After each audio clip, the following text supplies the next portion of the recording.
Assalamualaikum warahmatullahi wabarakatuh. Baik anak-anak, kita melanjutkan perkembangbiakan pada hewan. Ada dua macam perkembangbiakan pada hewan. Yang pertama adalah perkembangbiakan secara aseksual dan secara seksual. Nah, untuk perkembangbiakan hewan yang secara aseksual ini ada beberapa cara. Yang pertama, secara menggunakan tunas atau pertunasan. Ya, hewan yang berkembang biak menggunakan tunas, contohnya adalah ini hewan hidupnya di air ya, namanya hidra, dan yang lain namanya obelia. Ya, individu ini ada tonjolan atau tunas di bagian tubuhnya, kemudian setiap tunas ini muncul atau bisa tumbuh menjadi individu baru. Kalau sudah dewasa, dia melepaskan diri dari induknya. Tunas tadi itu karena sudah bisa hidup sendiri menjadi hewan yang lepas dari induknya atau anaknya. Ya. Yang kedua adalah fragmentasi. Fragmentasi ini perkembangbiakan secara aseksual menggunakan fragmen atau potongan tubuh. Contohnya adalah planaria, ya, planaria ini dia ada di air, biasanya di sungai, di bawah batu, ya, di bawah batu-batuan itu ada hewan yang disebut planaria. Ya, ukurannya paling ya sekitar 2 cm 1 atau ya 1 cm lah sekitar itu ya. Itu bentuknya seperti ini. Perhatikan, ada bagian kepala dan badan serta ekor. Kalau kepala ini kita potong, dia akan tumbuh menjadi badan dan ekor dari kepala tadi. Kalau badan kita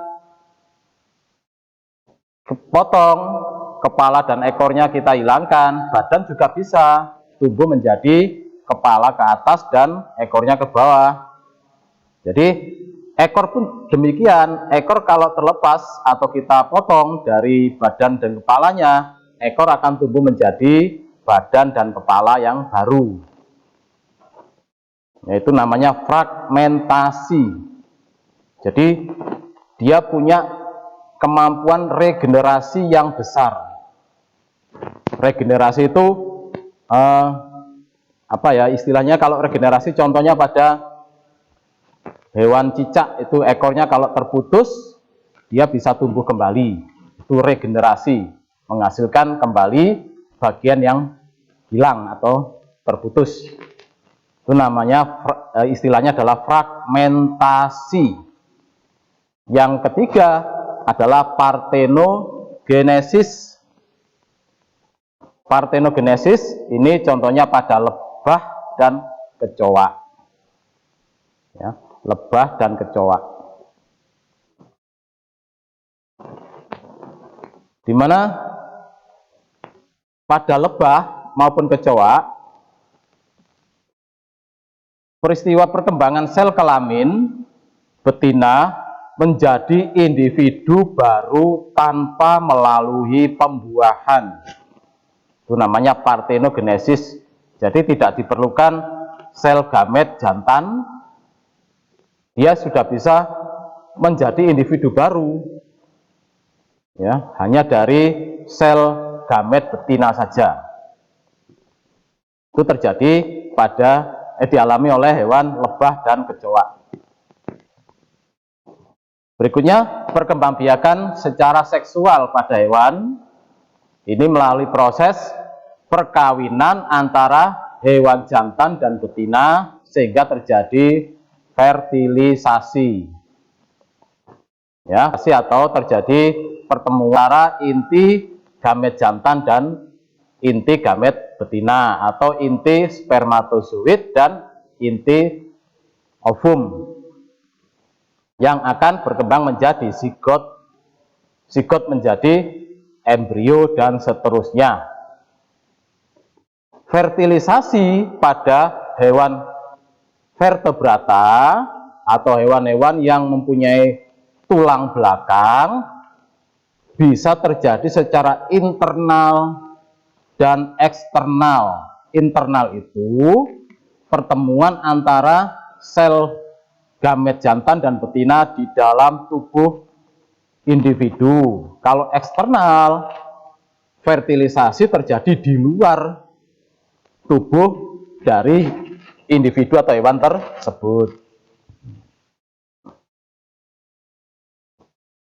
Berdasarkan cara perkembangbiakan dan kelahiran embrionya, hewan berkembang biak secara seksual dibedakan atau dibagi menjadi 3 jenis: ovipar, vivipar, dan ovovivipar. Kalau ovipar ini bertelur, vivipar hewan melahirkan, dan ovovivipar bertelur dan melahirkan. Jadi embrio berkembang di dalam telur, di dalam tubuh induk.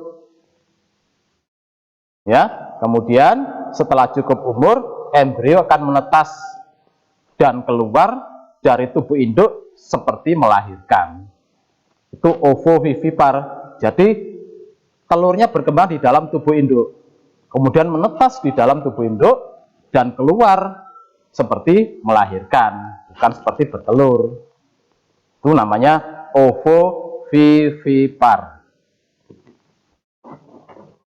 Siklus hidup dari hewan dicontohkan pada Aurelia, ya, hewan Aurelia atau ubur-ubur. Ini hewan air, biasanya di laut, ya, ubur-ubur. Siklus hidup pada ubur-ubur, perhatikan siklusnya. Setelah terbentuk zigot, ya, mana zigot? Ini zigot. Zigot itu sel hasil peleburan sel telur dan inti sel telur dan inti sel sperma, ya kan? Kemudian zigot ini berkembang menjadi blastula. Blastula terus berkembang menjadi polip. Ya. Polip itu bentuk hewan yang seperti batang gitu, ya, polip kecil seperti batang itu. Kemudian dia akan berkembang jadi polip dewasa. Polip ini masih belum sempurna, ya, masih belum sempurna. Kemudian dia akan berkembang terus sehingga menghasilkan kumpulan polip. Ya, kalau tadi polip itu satu, ini kemudian berkembang menjadi banyak, bercabang-cabang. Ya, bercabang-cabang disebut dengan koloni polip. Di sini terjadi proses reproduksi secara aseksual. Ya, aseksual, di mana terbentuk tunas pada hewan induknya tadi. Tunas akan berkembang menjadi individu baru. Lepas dari tunas induk, berkembang jadi jadi hewan dewasa. Ya, bentuk dewasa, ubur-ubur dewasa. Ya, kelihatan sekali bentuk atau perbedaan bentuknya dari dari hewan yang dewasa dengan yang masih bentuk polip. Seperti bercabang-cabang kalau pada polip, kalau dewasa sudah lepas, komplit, ada alat gerak, ada organ tubuh yang lain, itu lengkap, ada kulit dan seterusnya.